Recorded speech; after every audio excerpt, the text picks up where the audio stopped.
there ought to be more freedoms for English teachers, perhaps to exploit and find and maybe revisit some of the ideas that have been perhaps lost and find things that will work in a new time. Do you get any sense from your visits to schools, or are you optimistic about the profession, English teaching, and the future of English? Okay, so I'll answer this, if you like, in the spirit of Harold, that's to say with stories, with anecdotes. So here's one anecdote. I think I can say this without offending anybody, just the opposite really. My daughter is 14. She's come back, she's doing the Romantics, and she's come back with great packs of work around the Romantic poets. So let's not question why the Romantics, because I can see that when you look closely at the guidelines and the curriculum documents as it affects a maintained school in local authority control, the school's got hardly any leeway. They have to do the Romantics. So actually here I am now questioning, what a strange thing that it's decided by central government you will study the Romantic poets. I've studied English literature from Beowulf to the present day. Why one particular group at one particular moment in a North London comprehensive is told by government to study basically Wordsworth, Shelley, a little bit of Coleridge and Keats? What is particular about these poets and this particular moment, unless perhaps a certain minister was sitting on the loo or having tea or something and wrote down, oh, I love Keats and Shelley, everybody was doing it. I mean, I can't work out another reason why. But anyway, given that it is the Romantics, and believe you me, I have nothing whatsoever against the Romantic poets, this wonderful booklet came home from the school with a lovely selection of Romantic poems, some of which I put my hand on my heart, I didn't know, which was great. And my daughter scribbles all over it. I thought, this is heaven.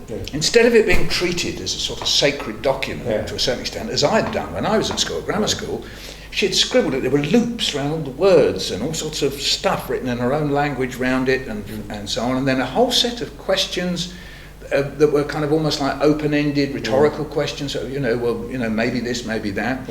Chunks of people like the academic John Mullen in there talking about nature in relation to Wordsworth on Westminster Bridge and all the rest of it. And I was mightily impressed. I just thought this was like almost, I'm not exaggerating, kind of university level with 14-year-olds. It was stunning, and I thought it was terrific.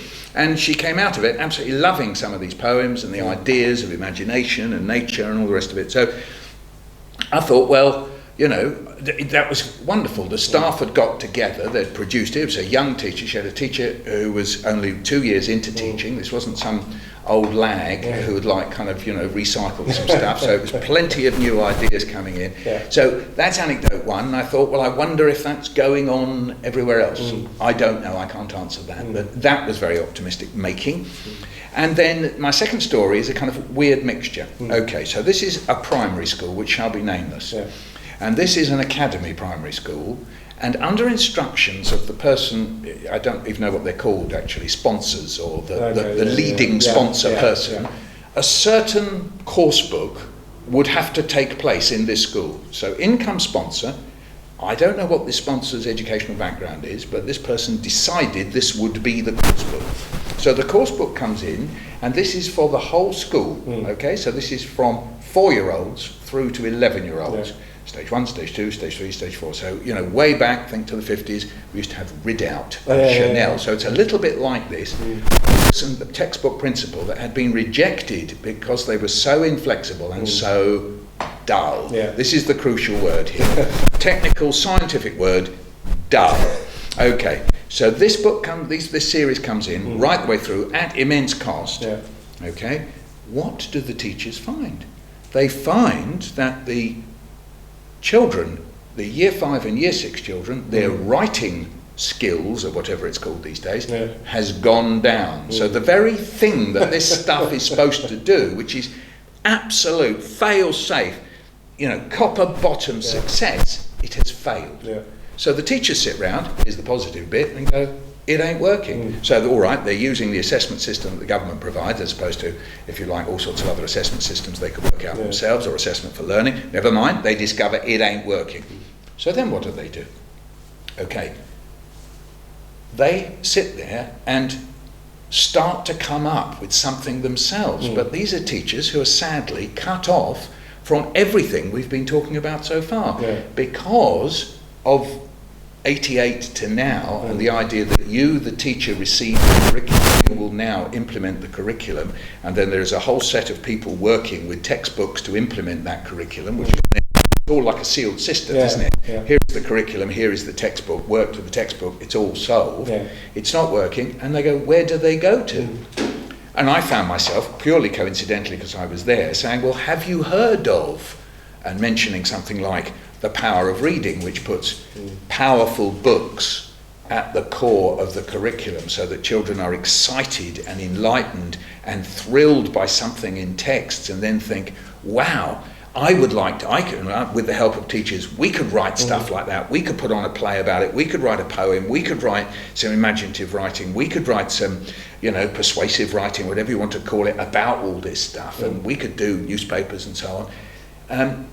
Well, these teachers, for whatever reasons, they hadn't heard of Nate. They hadn't heard of Nate. So there's a disconnect.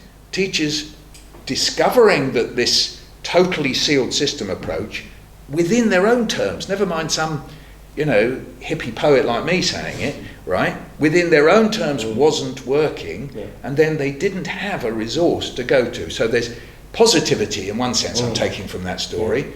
They can see it isn't working because it is dull, and at the same time, where to go? And that's because, to a certain extent, we've not only this body of thought, Nate, Late, CLPE, English and Media Centre, it's been sidelined, it's been vilified, and perhaps, and this is what I'm going to want to ask you, it's about memory. So one of the ways in which education worked was that experienced teachers passed on stuff to younger teachers. Many of the primary schools, I don't know about secondary schools so much, but many of the primary schools I go to, apart from maybe some of the heads, but not necessarily, the youth, and it's not just the old policeman gag, all right, the youth of the staff is sometimes stunning. There is nobody over 35. I've been to primary schools. There is nobody over 35. In other words, they are all post-88 generation, some of them having been educated post-88, if you like, in schools themselves. And so the memory has gone. So they're discovering collectively it ain't working, but there's no memory for this particular, I know it's only one incident, so I'm going to be very careful, nowhere to go, and no older teachers to say, oh yeah, we used to read books, didn't we?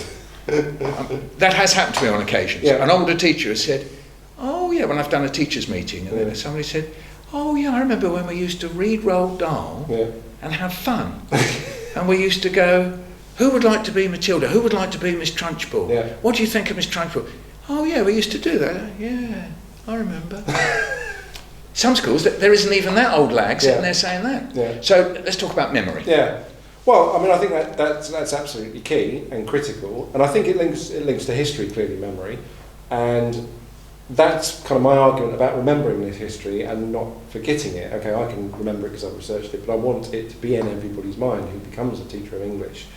Not because it was perfect or it's recreatable, or you would want to recreate it, or that everything that was done by Nate or whatever is worth holding on to. But exactly that, if you discover that what it is that you're asked to do isn't going to work, you need to draw from somewhere in order to find a way forward. And you need to know just the very basic principle, I think as Brian Simon said about history, is it just shows you that things weren't always as they are now, and they don't have to be like that in the future. It's just that sense that it isn't set in stone. So having memory collectively, perhaps through subject organisations, through a study of the history of these people like Harold and the advances that they made in their time, being able to examine that, critique it and use it to inform a way forward, working collectively, I think is absolutely critical. I'm positive because I work in teacher education. I interview every year for new teachers. They don't come along and say, I want to be an English teacher because I want to teach the national curriculum, or I'm really excited about the new orders that have been brought out.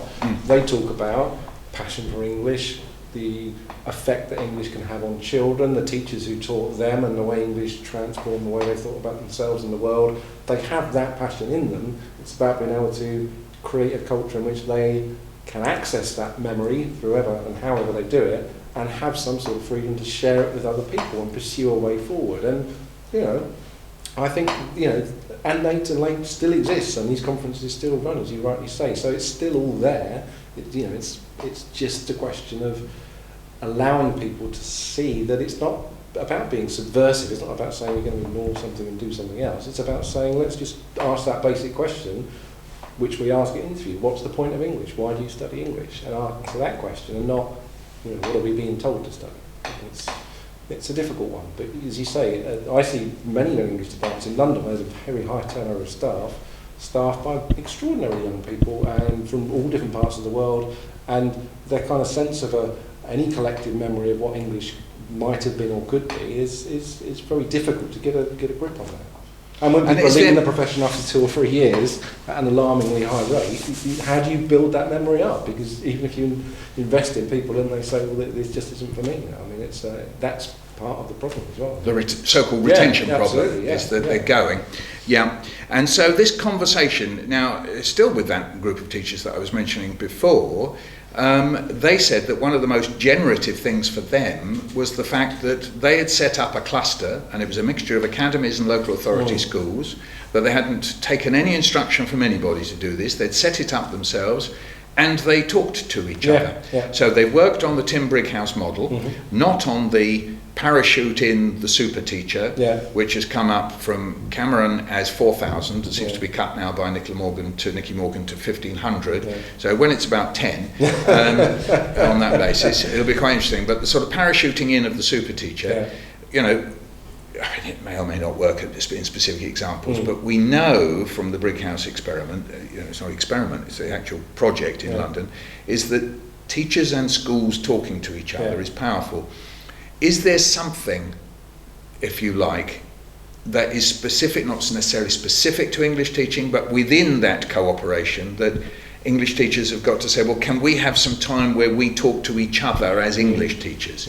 And that Nate and Late, or I don't know, CLPE, English and Media Centre and so on, that this talking together has always seemed to me the most powerful moment. Whenever I do teachers' meetings of any sort or another, I do yak, I know I do, but I do try always to embed in it long moments where teachers can talk to each other about something they did that they're proud of, or that was good and that worked, and that they can share with each other. Or even, hey, we read this book, it's by Louis Sachar, it was incredible, it had an enormous effect on the class. And people going, what was that book called? I mean, I've even just done it on Facebook. Somebody wrote to me this week and said, I've got a year 6 child, I've got year 6, we're a cluster of schools, year 6 transitioning to year 7, we're trying to find a book. And I thought, well, I'm not going to answer that. I've just bunged it on Facebook, and there's like 30 books being suggested, and I thought, there's an informal, wonderful list for students, children at the end of year 6, going into year 7, and it's there, it's just like a list made on Facebook overnight because of cooperation of teachers talking to each other. So, but there's all this potential, even within the straitjackets. Do you think so? Yeah, I do think so. And I think, as you say, I mean, social networking, obviously, the teach meets are going on. It's just, I think that talking is so important. It's not about somebody saying, well, here's a 5-minute lesson plan that's going to work for everybody. It's be able to have that conversation, try it out, come back, say, not just be kind of given the tools or think that there is the recipe to do it, but that it is still an ongoing debate, and it's an ongoing debate for yourself every year when you get new kids as to what's going to be the most effective book to teach, or what's going to be the most effective. And that may change. It may change because you're different children, different school, different people, whatever, and it may change. That is there as well. But it's that sense. It is an ongoing conversation with yourself and with your fellow professionals about what constitutes the most effective teaching, and that's informed by, social networking and the history of what we know about what was effective. And if I cling on to that, I think, yes, there's every reason to think that, and there are some brilliant English teachers out there, there's no doubt. Indeed.